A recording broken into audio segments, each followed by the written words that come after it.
We're at Jeff's, and Jeff is doing the wood on Jolene's Bugatti.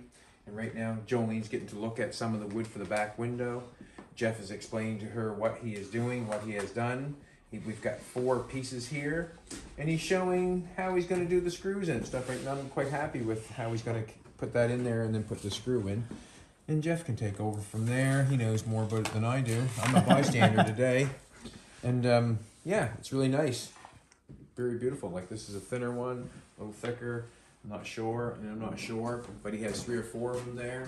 And we're just going over how we're going to attach them to the car. And he was showing in this stuff here, and I thought that was really nice. These are countersunk washers that will fit. I'll drill a hole with the Forstner bit, and those will sink flush.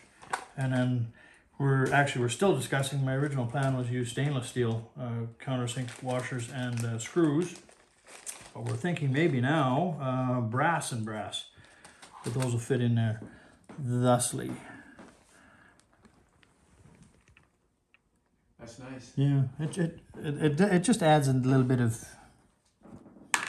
mintness to it. A little bit of flavor. Yeah.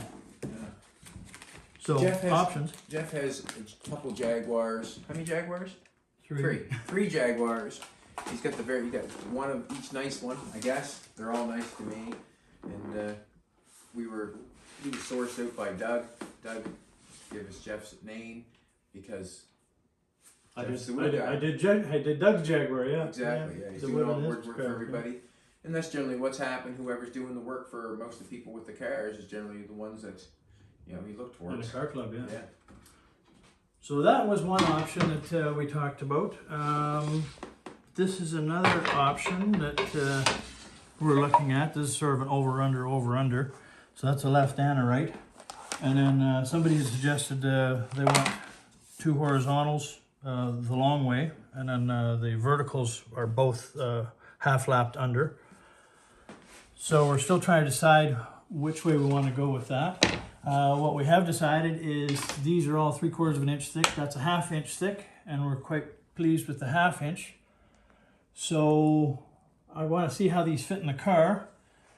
And before we make a final decision on which way we go, I'm going to thin these down to a 1/2 inch. Yeah, okay. Yeah. Huh? I'm just wondering if you're going to check them out in the car, do you want to check them out this size before you do the 1/2 inch? Yeah. It all depends on how bored I get. I mean, I can run through my thickness planer pretty quickly in my sander. Okay. And I think it might change the way you feel about these, because they are so thick. They might have a little bit of a less appeal to them than this one. Yeah. But we have options, and I've got the templates. So the templates, as we talked about in the last video, the templates are the hardest part. Once you have the templates, then making the next piece is pretty straightforward. You know, whichever way you want to go. Which one is your favorite? Me? Yeah, you're the wood guy. Yeah. Well, Originally, I liked this until I built the pair of these, and I quite like those now. Yeah, I like them too. Very nice. Good, nice. This one actually I don't like. Originally, I thought this was going to be the way to go. I thought having the horizontals, full length. But yeah, it doesn't do as much. This has, as Jolene and I call it, these are busier, but there's something about that is appealing. If I go with these, I won't use 2 pieces of wood. I don't know if the camera can pick up the fact that there's a piece of wood here, a piece of wood here, but the grain is all going in the same direction. Instead, I would do it all from 1 piece of wood, which I've already purchased just in case. There's lots of wood there. This will also be used for the door wood, and actually kind of went overkill on a bunch of wood. You'll use it, I'm sure. I'll use it, yeah. Yeah, I'm sure. So. That's one thing about wood. You try to use it all, keep it, especially when you're into the exotic stuff. You never know when you're going to make a cutting board or something like that, I suppose.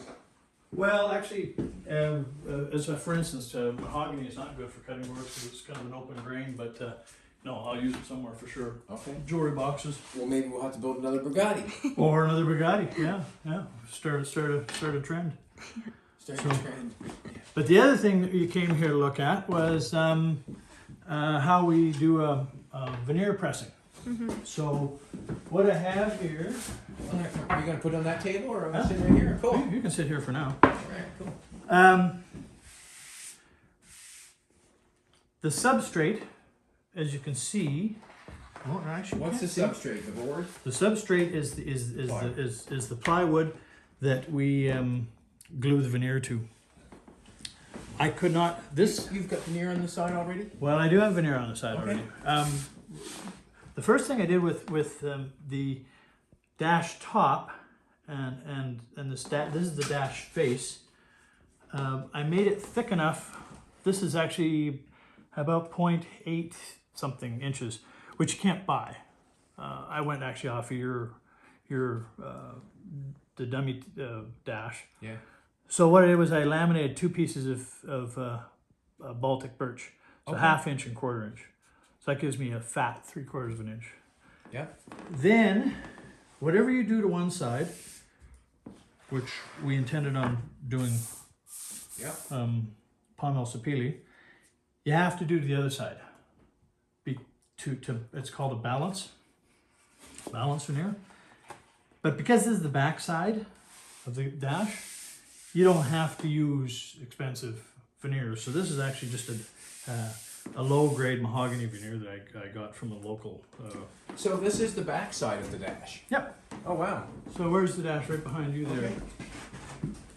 Okay. Yep. Right. So the back side is the long side. Yeah. I didn't figure you'd do anything on the back side. Well, you need to, because what happens, even when I laminate these 2 plywoods together, Yes. it can make the plywood curl. Yeah. Okay. Right? So technically, over time, this can stretch, expands, and can curl this up this way. Right? Yeah. Okay. It's pretty flat now, but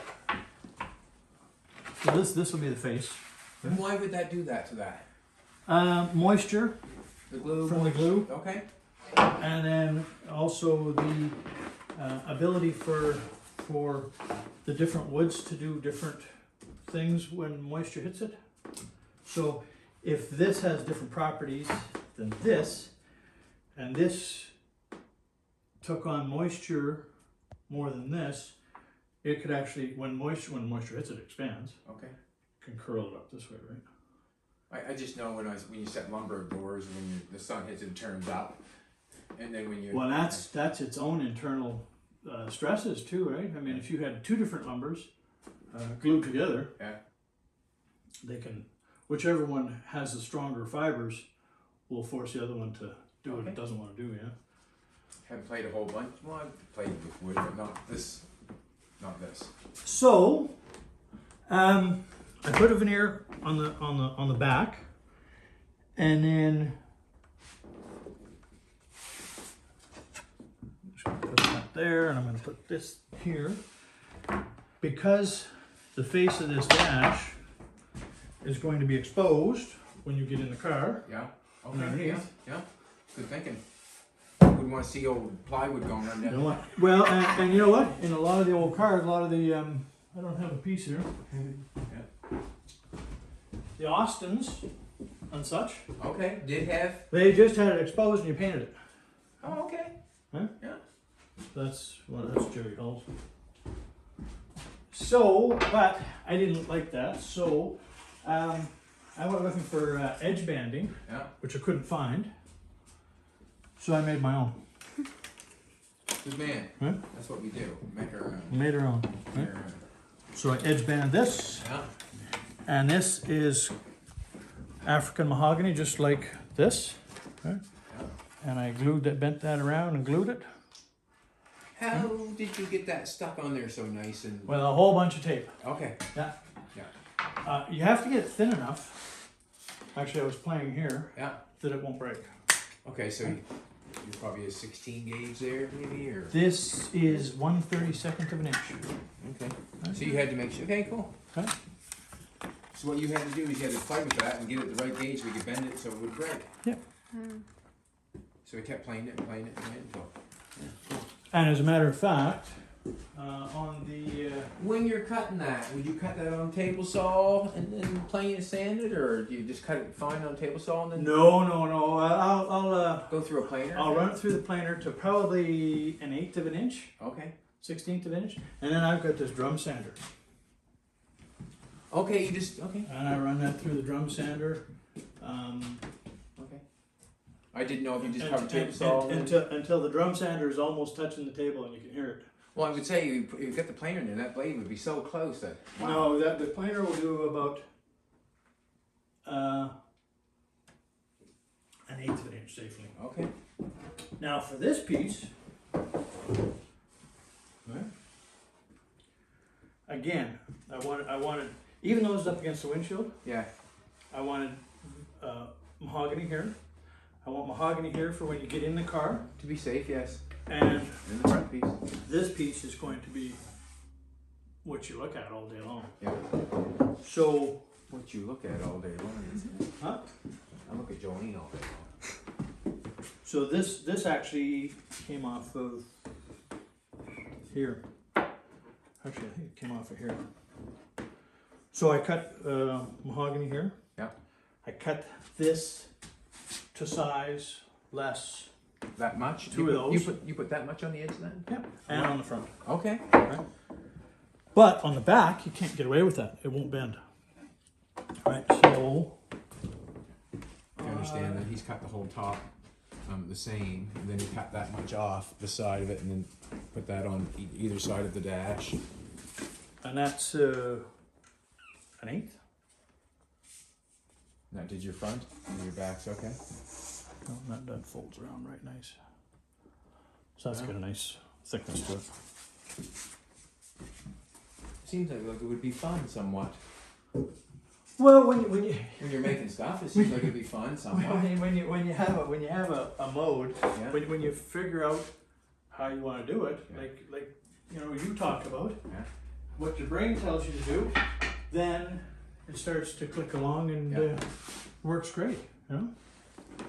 That wood's going to be quite spectacular on the front of the dash, I think. It will. Yeah. I think. Yeah. So let's put this in the vacuum press. I'm going to just. Are you going to show us the process a little bit? I am. We're going to do it right now. Cool. Right on. I might even make Jolene put it in the press. So actually, it's quite interesting. A lot of guys will press the veneer to the substrate. Yes. You're going to... Okay, I'm going to watch. I'm going to press the substrate to the veneer. Gotcha. So I'm taping this down just because when I pull this back to glue it, that veneer is going to curl up, as we've already seen once or twice before. And I've got enough veneer here that I've got overlap. Actually, this is my veneer face, right? Yep. So, I'm going to say you double veneer. huh? You're going to double veneer it. Double veneer? Oh, you would have this side down. Oh yeah, that would be embarrassing. Well, it's just like making a break On TV. Having the fitting on already. Yeah, exactly. You can't get no more embarrassing than the mess ups I've had. Dropping engines and telling bad jokes. Yeah. You know what? I'm glad I wasn't there for that one. Let me tell you what. And I'm glad I wasn't on the I'm glad I wasn't on the hoist. I bet you Steve and Doug were glad they weren't on the hoist too. Well, you know what?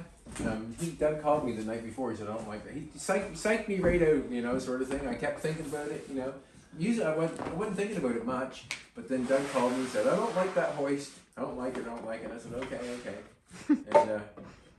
And now I know why. Thank you very much, Doug. Yeah, now I know why. So I'm gonna peel this back. Now, this tape is in place to keep the ends of the veneer from getting torn up. How thick is this veneer that you're putting You on? know, I told you the other day that it was 1/42 of an inch, Yeah.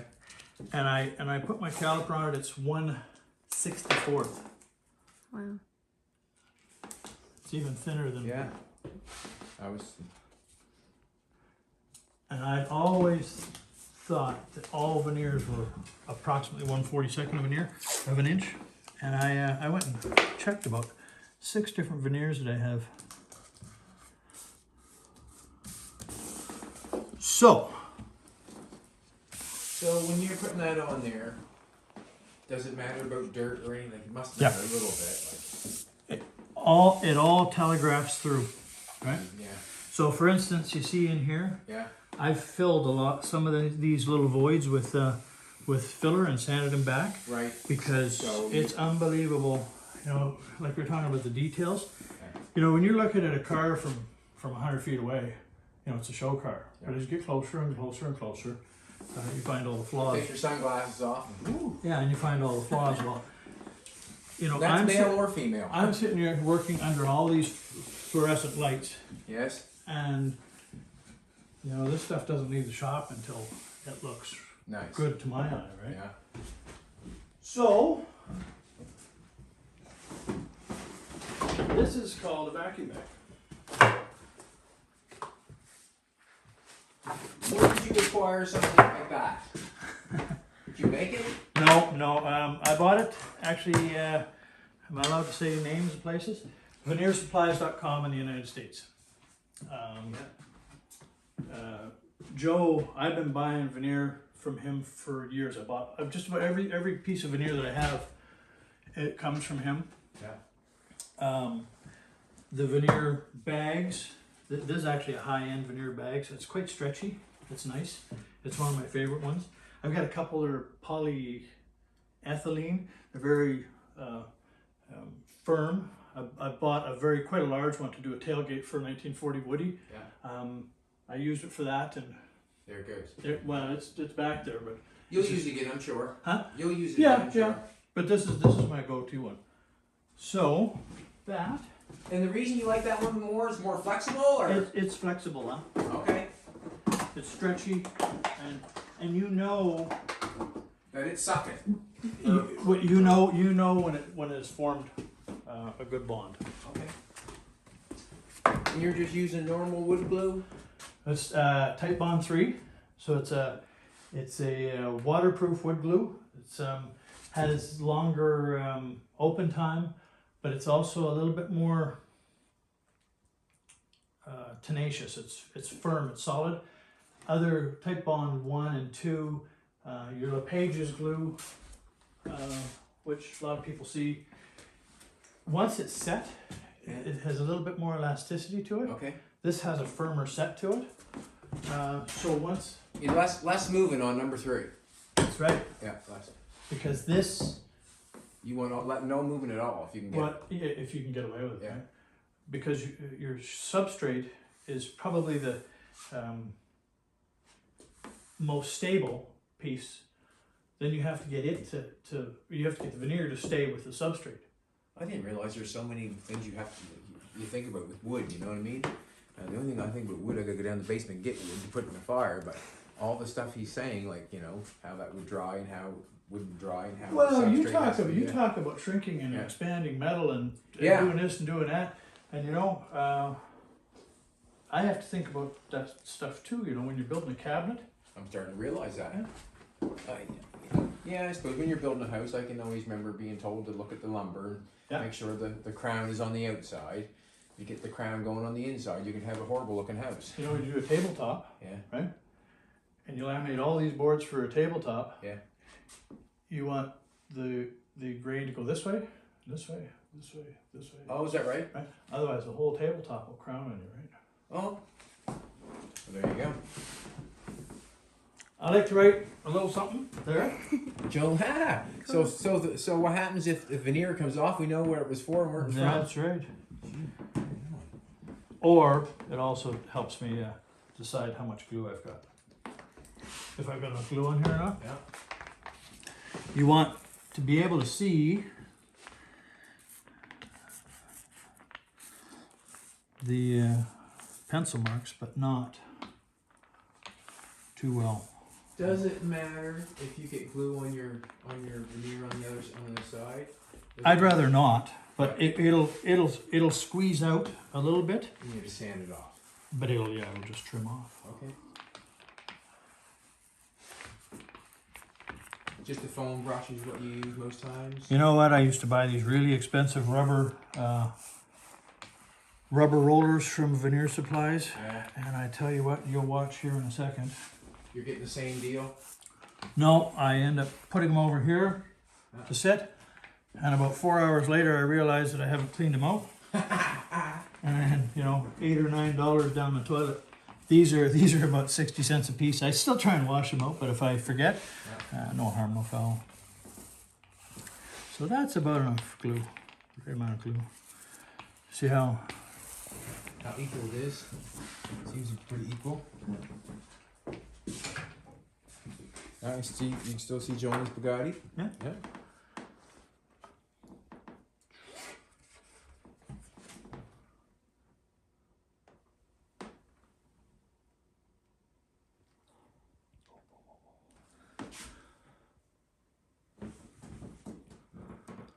Cool. something like that. Done.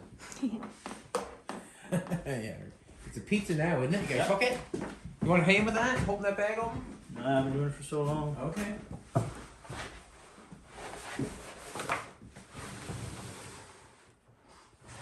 There goes. Man, we're getting right into it. Oh yeah, breather mesh. Breather mesh. Well, this actually, sometimes you could put the vacuum on here. So that's vacuuming right to the board. Is that what that piece is doing? Well, no, what you want to do is suck all the air out of this bag Okay. without it getting sucked to the board. Because you won't get the air in the bag. Get the air in the bag. Close the bag up.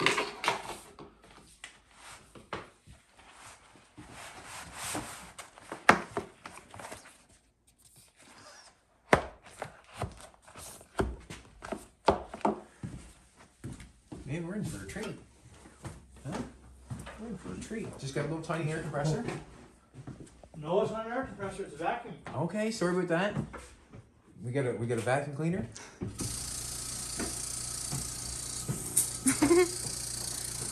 Tell you what, you ready?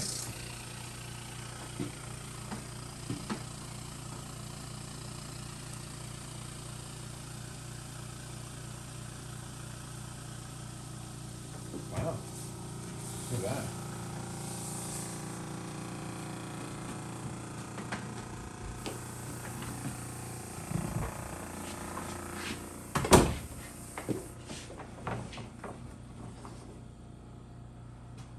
One o'clock. And that's basically it. That stays sucking air to that. Yeah.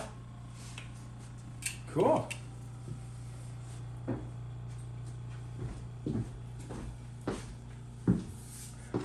Now some guys have got a valve here, Yeah. so once you've got the vacuum on it, you close it and you can turn your pump off. Yeah. But this little guy's, I'll tell you what, it's been going for me for years. That looks really good. Yeah, it's really. Yeah, tight. So That's good. these clamps over here, Yeah. I can get about 1,700 pounds per square inch out of them. Right? 1,700 pounds per square I'm inch trying to of put force. that in my brain. Yeah. And I was thinking you'd clamp that together, but now that. Well, you can clamp it together with a small, with if it's small, Yeah. which I've done, which I do. But in order to get even force on this, the science of clamping, from the head of the clamp, you get 45 degrees down, right? So if you put a clamp here, it's only good for about this much. Yep. Right? Okay. So I need about 40 clamps. Wow. on this, which And I could do. why would you need that? Because Even distributed pressure. Or else what you do is you have a. Could you tell if the veneer was not even pressure? Yeah, I'll show I'd you. have to see a bunch of mistakes, and that's what I'm looking for. Yeah. You can see the wobbliness of it, and when you sand it, and you only got 100, you only got still 1/64 of an inch to play with. So in order to make it flat, you'll end up tearing apart the veneer before you get it completely flat, right? So this It's more precise than I thought. 1,700 pounds per square inch, Yeah. 1,800 pounds per square inch inside this bag. Just by sucking it like that. Yeah. Wow. So What time is it now? 1. So how long before that? I give it an hour plus, Okay. but if this was a cooking show, Oh, he's prepared. If this was a cooking show. Good job, Jeff. Good job.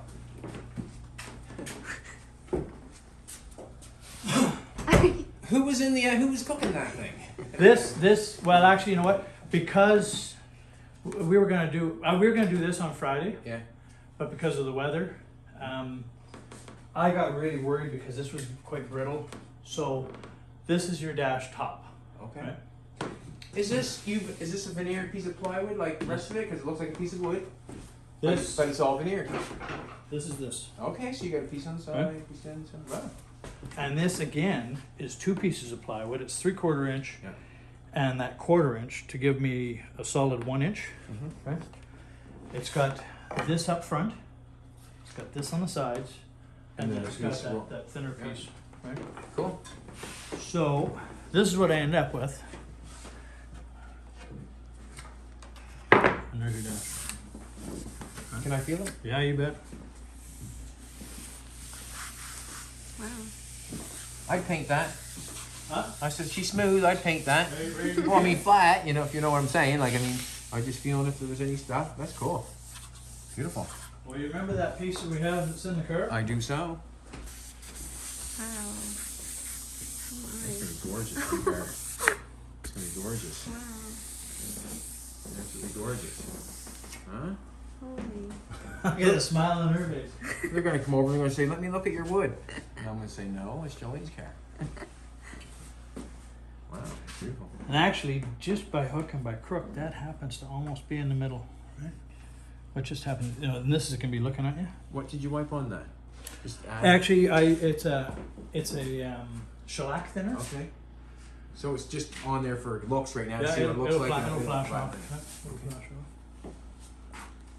So from there, Look at the wood on the cabinet up there.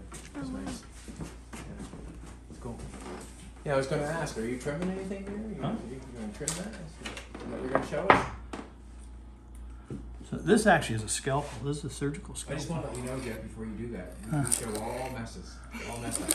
Well, Only shows all. I've already thought about this quite because you know when you screw up, you can add more metal. Yeah, there you go. Now you guys start all over.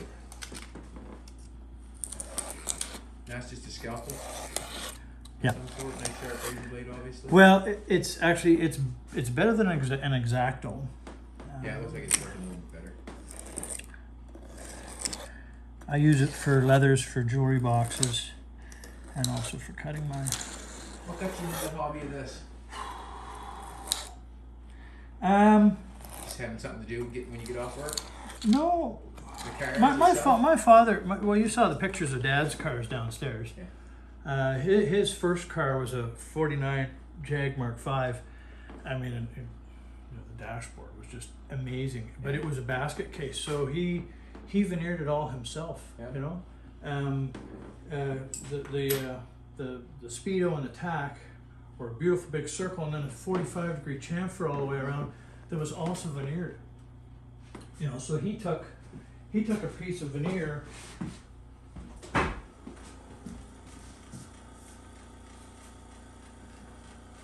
Oh, I know this. He took a piece of veneer, burled walnut. You know, this is not even fair because this is paperback veneer, and he made a cone, right, and fitted into that speedo preparation, right? Yeah. Built a circle with a 45-degree chamfer to press it in there, just to get that, you know, circle of Veneer. rolled walnut, right? And I watched that. I was 16 or 17 years old, you know, completely in awe of how we did this stuff. And You were paying attention, in other words. I guess, yeah.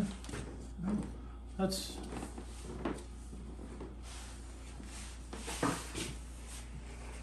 Quite something, actually. It's, I don't know. I always thought, like, when the nice thing about veneer is, you know, if we had decided that we really had to have a dashboard made of Palmel Sapile, I wouldn't even know where to go and find a piece, you know, of The wood. solid wood. Yeah. You know, if we'd kept to using solid wood, we would have had, you know, either a walnut dashboard or, you know, nothing wrong with that. Yeah. But when you have the option to play with veneers, You can make any kind of wood you want. you know, sky's the limit. Yeah. You know, I really like it, maybe that it's real. huh? It craftsmanship was what you got going into your car. Yeah. Yeah, it's nice that it's. You know, and so when we can work with veneers, that's what you get. Beautiful.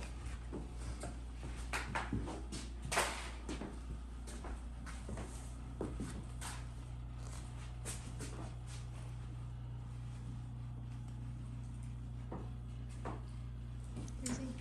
Now, I'm not going to do it in your presence. So there's a little bit of glue that we talked about, Yeah. and that just scraped off. Yeah. But because I've got, where's my piece?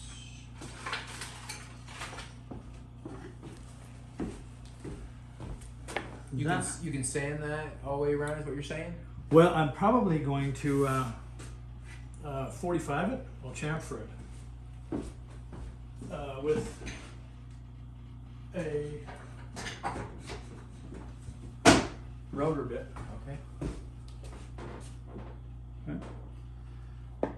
So that it walks from this sapile into the African mahogany up front, probably about a 45-degree angle. Okay, so you've got enough on this to I get have that. I have this much here, Okay. and I have this much here. So what I do up front, I'm going to do on the sides. Yeah. Now we know that the up front here is pretty thin, so I'll probably just round it over. This is going to be up against the Yeah. windshield anyway. In front of the window, you're not going to see much of that. Actually, that's a good piece right there. These actually I've saved because they're large enough to use. Remember we talked about reinforcing? Yes. So yeah, you show me that. How many are you going to put on there? Are you going to put it all the way across? Or are you going to leave an opening there somewhere? Am I able to take this dash with me today? Yes. Okay, cool. Because I'll probably come up here in the next week or so. Okay. But the other thing I was thinking about doing is, I will give it back to you because there'll Yeah. have to be holes cut. yeah, we're gonna have to cut I it like off. to put the steering column is what I'm thinking. Yep. And that's great. You know, we'll chop a hole in it. But let's say that piece of tubing is about like that. Yeah. Well, we got 3/4 inch. It is 3/4 inch square tube. Okay, well that may be That's the inch problem. that is, you know for a fact that that is running all the way I'm along pretty there, sure. right? Yeah, I'm pretty sure. So I was thinking maybe what I'd do is build something like that, right? Go over top of it. Because it is really nicely positioned. Okay, you mean we might not have to change this? Yeah, piece? leave it alone. Okay. Go over top of it, and you know, I'll secure this here, and then hide a piece of wood here. Could we shove it on then, or? Huh? You know, make a box like this. Would you shove it on after? Yeah. Could you put Well- that on after? How would I put this up against with the metal with this on? Would I get that? I would probably build this Okay. Yeah. Then we put the dash on, Yeah.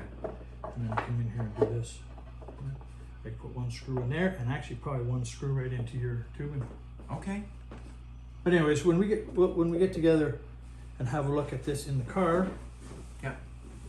then we can make Go from there. Go from there.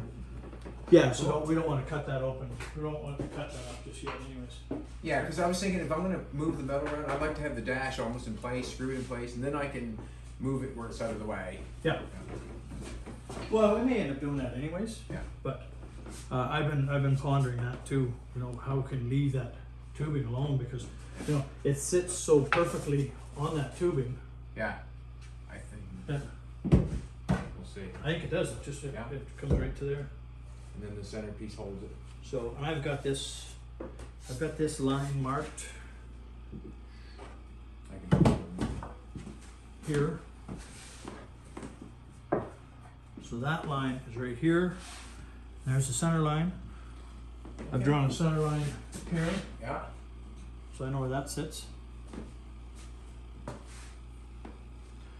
Awesome. You know, this doesn't look pretty, but that's Listen, it looks a lot better than a piece of plywood. It looks well, like a this piece is of underneath, mahogany. right? And again, it's a balanced veneer, right? Yeah. But No, that's gonna be stoked. It's gonna look beautiful. I think so. Yeah, it's gonna look absolutely gorgeous. Oh yeah.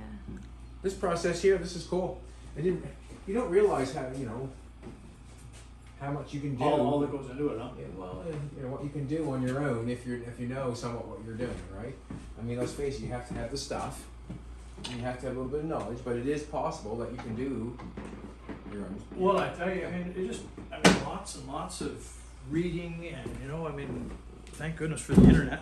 Yeah. You know, I've seen all sorts of videos and YouTube and reading and buying veneers and screwing up. You know, Well, that's like what you but learn. before I had the vacuum bag. That's that one dash I showed you guys, and I tried to use this heat set glue. Yeah. So what you do is you put this glue on and you let it dry, and then after it's completely dried, then you put your veneer against it and you iron with just a clothes iron to reactivate the glue. Well, it doesn't do anything near what that does, right? Okay. So I gave up on that process after I screwed up one of my buddy's dashboards. Then I got into the vacuum pressing, but I was using the white glue, the Okay. carpenter's white glue, Yeah. and the wood would. My veneer was moving, where the substrate was not, Yeah. and the finish would crack on it. It means something. Every little thing that means something that you're doing. Yeah. With the glue, you mean something. The vacuum bag. And then Having getting it clean putting means the something. right finish on it. The finish that's tenacious enough to stick with the veneer. I've had finish failures, you know, using a lacquer that didn't have enough flexibility to move with the veneer, Yes. and it cracked when the veneer tried to move. I would. Saying. What kind were you saying again? What's the kind of you're putting on it? Urethane. Urethane. Yeah, it's a 2part urethane. So it has a hardener in it, so it makes it better. Well, and for me, using the lacquers that I was using before. Well, lacquer's always known to like crack after a while. Well, after that years, isn't it? you know what, back in the 40s, and the other interesting thing is, in the 40s and 50s and 30s, they used nitrocellulose lacquer on all this wood, period, and it worked for years. However, every piece of restoration wood that I get, it's all cracked and busted up. Yeah. Right? So you have, I mean, that's after 40 or 50 years. But the other interesting thing is today, there's about 12 different kinds of lacquers, you know? Yeah. There's acrylic lacquers, but you have to actually go to a guitar maker, or the guitar maker supplies sources, to get nitrocellulose lacquer. And then you gotta find a place. You can't spray that in here, you blow the place up, right? You go do that. So I try not to use nitrocellulose lacquer, but I've used acrylic lacquers and they're better. But this 2K urethane is just the cat's meow.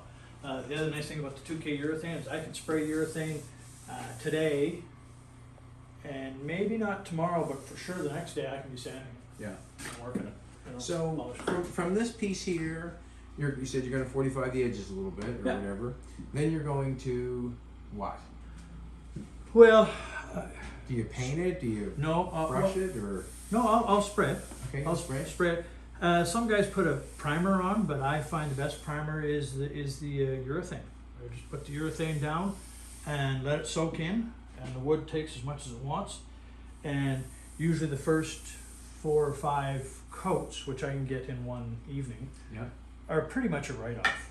But they make an incredible base for the next set of coats. Yeah, okay. You know. So you'll come in and put 4 or 5 coats on it, Yeah. let it set. You'll sand it again, then go 4 or 5 more coats. That's 4 or 5 coats. Actually, this may be the second go round, but then it's flat. It's completely flat. You see, I've already sanded it down, Yeah. and you can't see except for here and here. But there's Exact no more. same- There's no more shiny spots. Right? Exact same as paintwork. It's paintwork. Yeah, exact That's same thing. Yeah. But you have to get it sunk into the grain, so that you're not seeing any more of the grain. Yeah, Right. you're getting that smooth, And polished finish. once that I get that, one more coat. Well, one more coat is going to be one more application is going to be 3 or 4 coats Yes. an evening, and then that will be ready to work. I could probably work this right now, Yeah. and get a decent finish, but I know from experience that when I start working at it, I'm gonna go through. I'm gonna punch through and find and Get expose wood. expose the wood. Yeah. So there's no sense in me wasting time trying to save a little bit of effort when I can just put another 3 or 4 coats on there. And have enough. And then when I go at it, because when I put 3 or 4 coats on, when I go to polish this, You want the I'll product take on there. I'll take 2 off Yeah. in the process. I'll take two layers off. Exact same things we do. If you Yeah. don't have the product on there, you can't do the job that you need to do. Yeah, I don't know what kind of polishes you guys use. I mean, I have. I try not to polish anything. Well, yes, you said I it. try not to. But when you're working here and under the lights, right? Huh? Yes. It just tells everything, right? Yeah. You know, like this stuff, these don't have enough coats on to even try and polish them out because you can see all the grain in it, right? So you have to fill all the grain first, right? Before you can even start working the polish. And I've used, 3M. I've used all sorts of stuff. The stuff I like the best is the Menzerna. Right? And I That is that's just the polish for your Automotive. Automotive, okay. Yeah, it's automotive. I sand. I start sanding 320, go up to 600, and then on the second go round, I'll start at 600, and then if I'm not happy yet, and I'm going to put another coat, then I go 600, 1,000, 1,500, 2,000, 2,500, Wow. 3,000, and then I'll start with my polishes. And this is the final polish. So I've got three steps for polishing as well. Wow. It's a I like sickness. 4080 prime. It's a sickness, huh? I like 4080 prime. Cool. So this is basically what you were showing us. This is basically what. It's going good. Yeah. Looks good. Another piece on there. Join them together. I get the doors off. You get the back windows done. The side doors I think are going to be fun for you. Side doors are gonna be really interesting. I That'll think. be something you'll do with doing it. If you know. Well, and actually, I've been playing with how if I take a template of the hole, Yeah. right, and then with use of router bits, I create myself a smaller template by exactly say 1/2 inch of that exact hole, right, and I laminate up a whole bunch of plywood, right, say 1.5 inches thick. Then I'm thinking I can probably, this is 1/16 of an inch.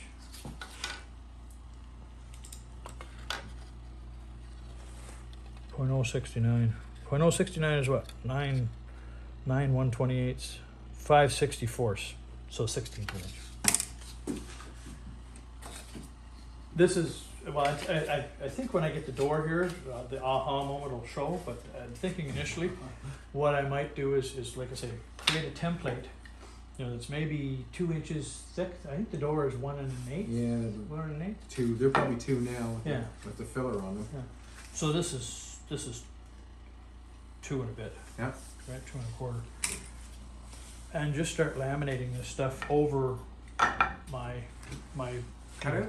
2 inch cutout Okay. until I get 1/2 inch of thickness.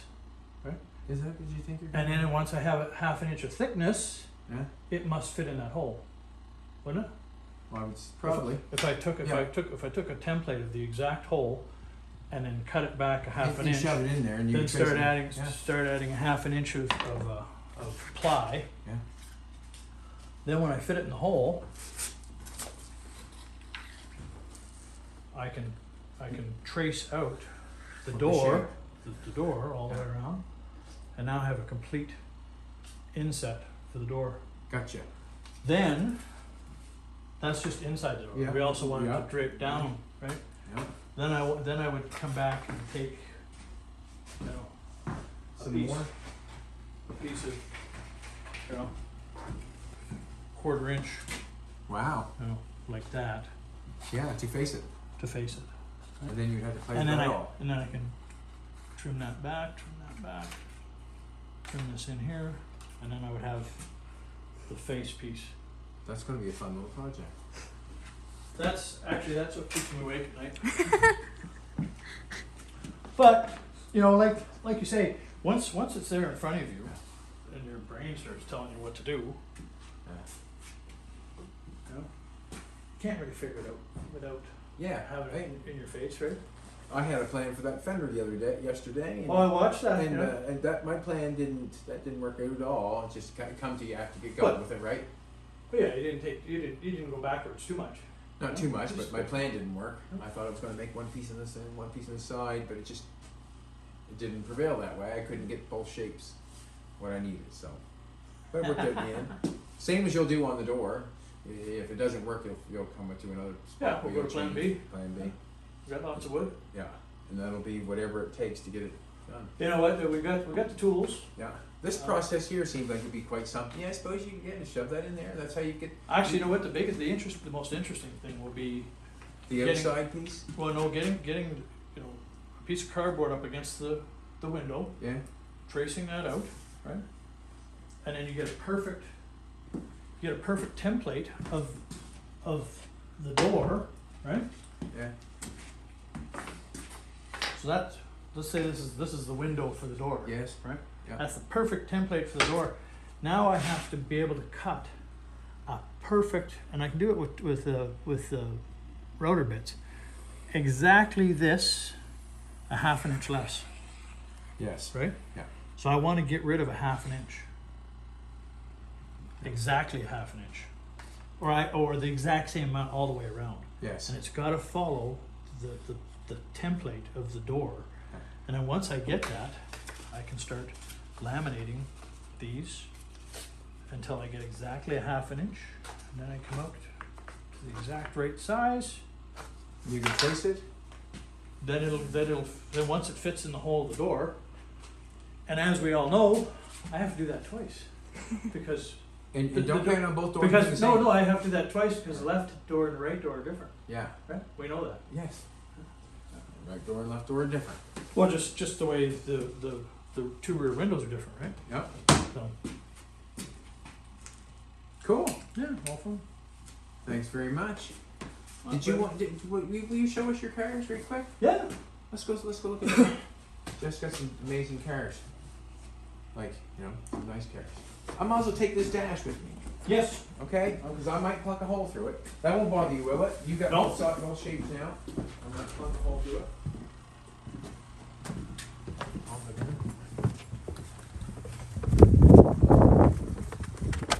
Which one do you want to see first? Let's go over to the other. Whichever one you want to show us. Let's go over to the house garage. This stuff's finally starting to melt a bit. Yeah. I'll set that right there, as you can. Yeah. Beautiful, eh? one's a 52? 1950. 1950. They built those from 49 to, they built those from 49 to 54. And this is used to be your father's This car. was my dad's car. That's nice that you ended up with it. You went to the right spot. Do you want me to open up the door to get better light? It's okay, I think. It's beautiful though. Like, I never seen a car around in Nova Scotia like that. You know what, actually, there's several of them. Is that right? But I mean, where do you don't take to the shopping mall. So I mean, it's not something that you can I really. guess you would take that to the shopping mall? I'd take Well, it not to when you have Veneer. V-type. Yes. I suppose. Yeah. Beautiful. You didn't sit in this, did you? You need to have a sit in that chair. Nice. Beautiful. Take my chain Look at off. this. Can I sit in it? Yeah.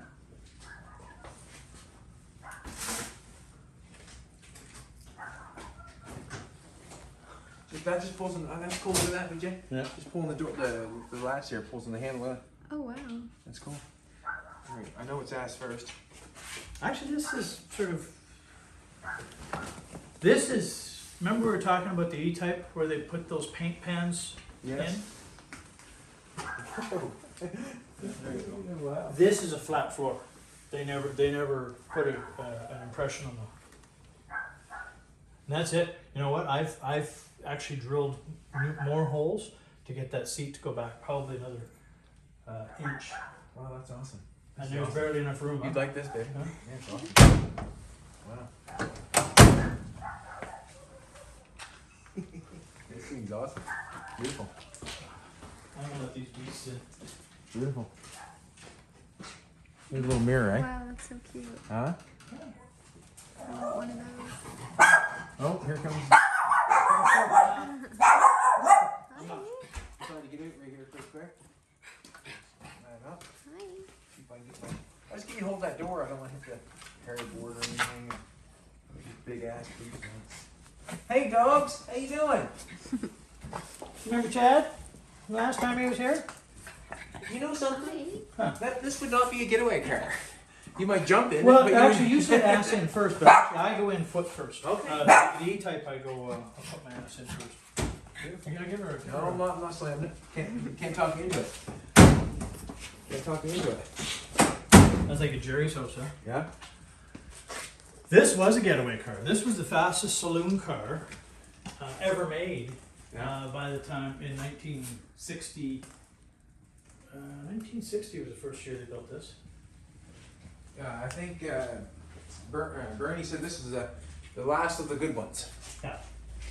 We're gonna louver Actually, you his know hood what? for him. Huh? We're gonna louver his hood for him. Bernie, he's got a 6-cylinder. He's got a Mark 1. Okay. This is a Mark 2. Okay. The Mark 1 has a solid frame door, stouter, less window space. I just like them because of the different look. You get a different look to them. Like the headlights are different. The front Well, lights it's are quite different. interesting. XK is XK 120, 140, 150. XK8, those are all the sports cars. The Marks, Mark 7, Yeah. Mark 8, Mark 9, Yeah. Mark 1, Mark 2 Luxury. were the sedans.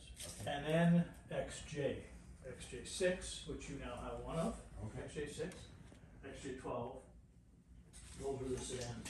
Okay. Also interestingly, and argumentatively, only the sedans had the cats. Okay. The sports cars did not have the cats. I like how this is connected on here. That's very nice. Like we were looking at Jolene's hood, how we're going to connect it. That's very nice to put them on there and then have the belt go across. I like that idea. That's nice. Dad actually had that made by a guy, by what do you call them? Leathersmith Yeah, or whatever. in Calgary. Yeah. Babe, look at the hubcaps. Those are the ones. Oh, those are the ones. Okay. And they're painted in between. Okay. If you need more of those, I got about 12 of them upstairs. Well, that's how we're probably going to do But they're it. slightly different between this one and these guys. She can buy a brand new aftermarket. That one for 48 US. I got about 12 upstairs that I'll sell you for less than that. Okay. Awesome. I'll show you something really interesting. All right. This car is a 1950, so it's a really early one, right? Yeah. As a matter of fact, it's the 152nd steel-bodied car. They had to commit to 200 cars to call it a production car to show off this car in Geneva in 1948. But of course, it took the world by storm. And this is the car that made Chevrolet build the Corvette. Oh wow. But this car was so early. You see the veins on the ribs on the veins here? Yeah. See that? Yeah. What's that mean? That means that this is a very early grill, right? Yeah. Now, if you go over and look at mine, Yeah. which is 12 years later, Yeah. but you'll see what I mean. But even as late as 1951, the die cutter that made these Got dull. veins got dull, and these veins became rounded over, Yeah. right? Yes. So They had more. When Dad got the car, he was missing about 4 or 5 veins. Yeah. Anyways, this is before the age of the internet. He wrote letters and You know what? Boys from all over North America We're trying to find the ones. sent him enough veins to build the correct grill for this car. Oh. You see on this one, it doesn't have the veins. Man, he was into her, wasn't he? He was, you know what? He actually, I don't think he really cared whether they drove properly or not. This thing has Dunlop road speed bias ply tires. Oh, she rides Done. funny then. Oh yeah, but they're the correct tires for this car. What? That looks like a big tire on this. What is this? They are a 16-inch. Yeah. They look almost bigger than what we're gonna put on. I think they're called 185 16s. They're pretty bizarre numbered. These are 185 15s. They're just called 185 R15s. That is a radial on that. These are radial. We're gonna put bias ply on Jolene's car just because we have them. And that's probably what it had. I enjoy that part of it. Yeah. I really do. And I don't think we're gonna be racing it up and down. Well, I should. Well, I mean, these tires are probably. Geez, when did I got this car? I bought it off of Mum in 06, I guess. So I've had it for 14 years. So these tires are probably just about ready to be.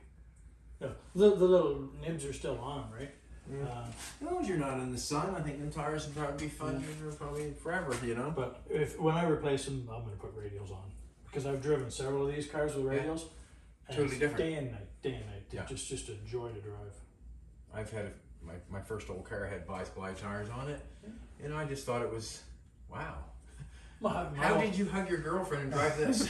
I had a 69 Chevy half ton that had bias plies on it. Wow, I'm telling you. I'm gonna put my wallet back in my pocket, or I'll be leaving here. The last place I was at, I forgot my sunglasses.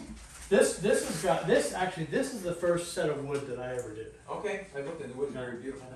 And that's I've had this car for 26 years now. Yeah. Wow. But It's amazing how comfortable they want you to be. They give you like little plates in the back. Well, this is actually the last car with the picnic tables in it. Is that what they call that? I wasn't gonna say that. Compared to Doug's, Doug's car actually had the picnic tables, and Doug's car actually had proper picnic tables, right? Yeah, bigger ones. Yeah. Quite You know, you could actually get a plate on them. This is actually kind of a joke. The cup holder used to be an ashtray. I built that Oh, cool. just because I could. Yeah. Yeah. Everybody needs a drink holder. Yeah. Going down the road having a coffee. Yeah, the hubcaps, I like the hubcaps paint, look nice. Yeah. Well done. How long have you owned this car? 26 years. 27, 1994.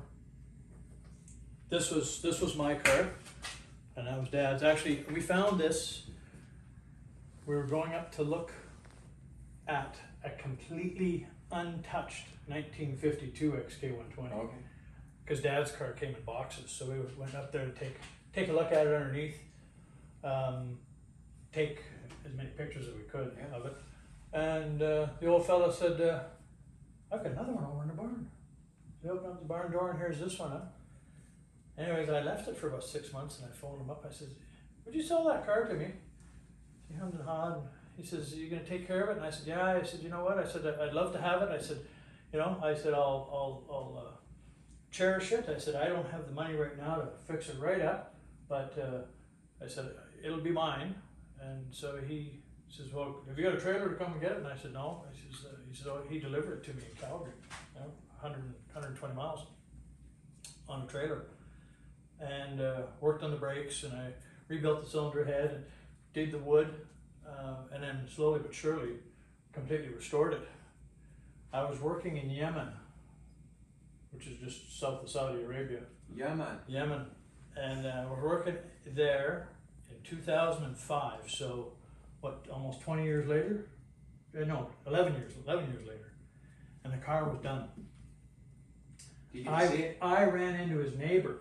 Okay. You know, this guy lived in Red Deer, Alberta. I ran into his neighbor. Anyways, Not in Yesnan, or yeah, in Yemen. Yeah, in Yemen. Oh wow. He was working for me in Yemen. So I wrote up this great big long letter and showed him, 30, 40, 50 pictures of the thing. And he took it over to him when he got home. That's cool. Yeah. And I still got it. Yeah, that's just good. Still got it. So you were collecting cars with your father, sort of. Yeah. A Yeah. little. Well, Yeah, you were Dad- interested because. Well, the black one, I'll show you a picture of the black one. Dad bought when I was 12 or 13. You know, Yeah. So he was into the cars, right? Yep. All right. Car nuts follow car nuts. Where's Beatty? Beatty. Where are you? One more. Go on. Will they come in twos? Come in twos. Anthony's. Anthony's. Yeah, so he was, Dad was always in cars. Yeah, I'm into them. I like them. Something different, that's for sure. Jolene's figured out how to do her hubcaps. Mhm. Aha! You like that idea? I think that first rate more. I'm gonna shove that dash in the truck before we forget it.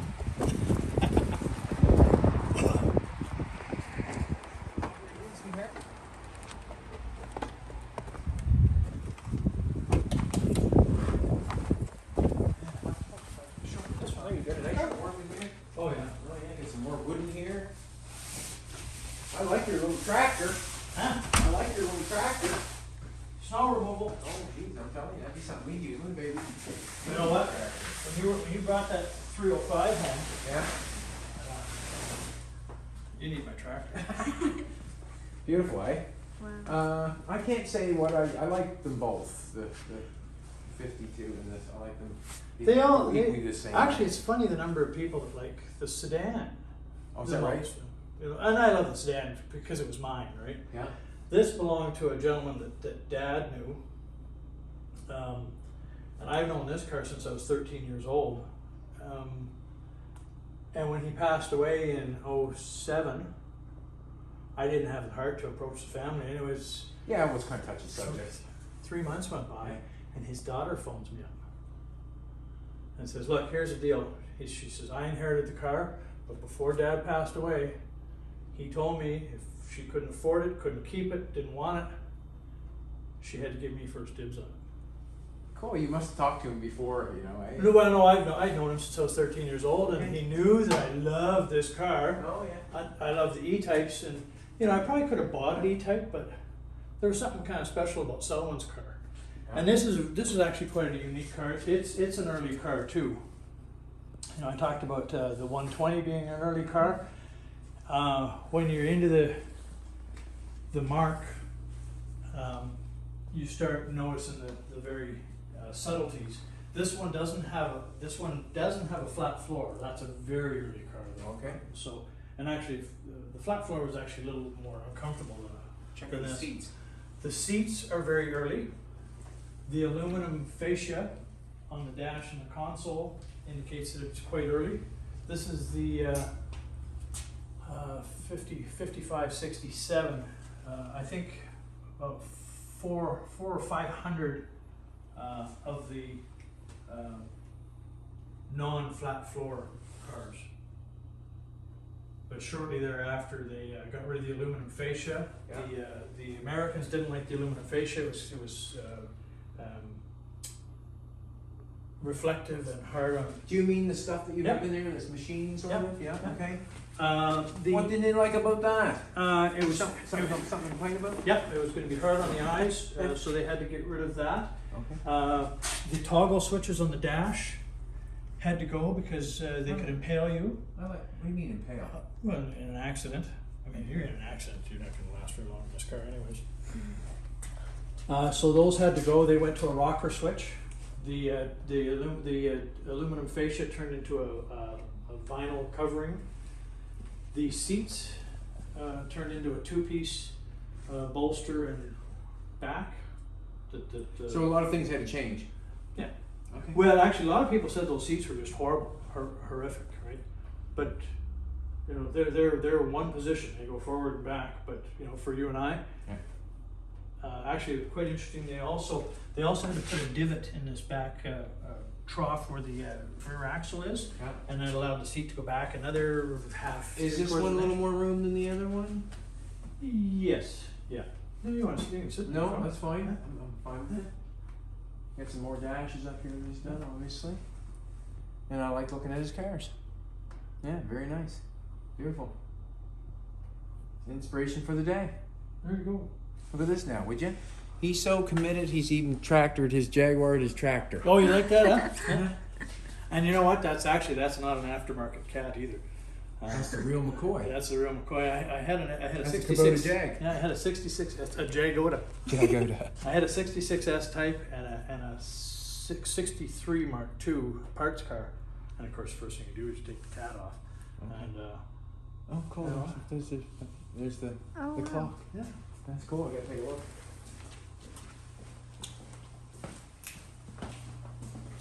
Beautiful. Like that? Well done. I like it. Awesome. So it's just kind of subtle, gentle restoration. I didn't strip it down because I didn't think it needed to be or should be stripped down. This was all dry and crusty, so Yeah. this actually got a French polish with shellac. I mean, it is almost one of the prettiest parts of the whole clock. The screen I took off, buffed down, repainted. The clock face was painted brown with a brush, so I went to strip that off and I found the original face, clock face. So Jolene and I back and forth, and I was going to buy a new clock face Oh, that's cool too. and couldn't find one, Oh, so I really? built that. Oh, wow. And it's working. It's got a back on it now. And I put it back on it. You're a bad cat. And then actually it kind of drove me nuts because actually I put it back on it and it didn't have access to the clock, so I built that. And then if you look in there, I kept your clock face, Oh, cool. right? Do that now. Good job. Because it has to, Yeah. you know, it needs to be Cool. with the clock. Good job. Wow.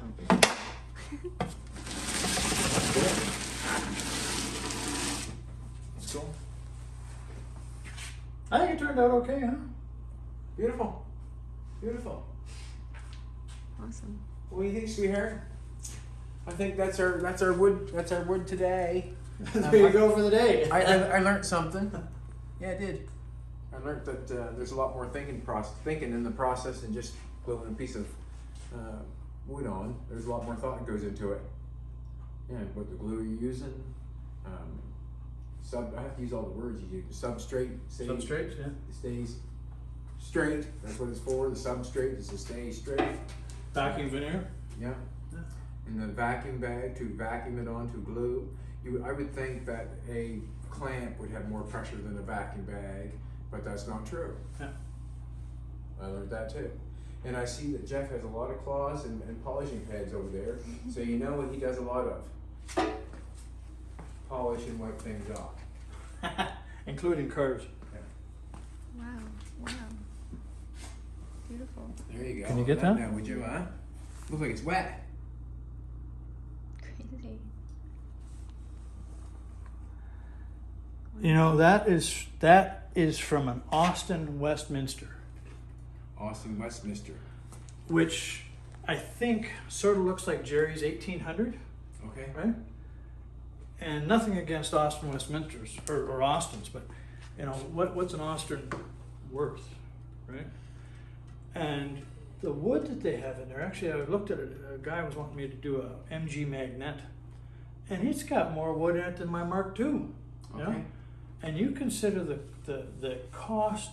Did they think they were cheap enough when they used wood? Is that or cause more work? No, I think it was a certain degree of elegance, Okay. and probably these guys just pumped this stuff out when they were kids. But to do a restoration on this wood, you know, like an MG Magnet, I don't know what it'd be worth completely restored, 10 grand, you know, maybe. Sure. Yeah, it would cost you half that to restore the wood. Yeah.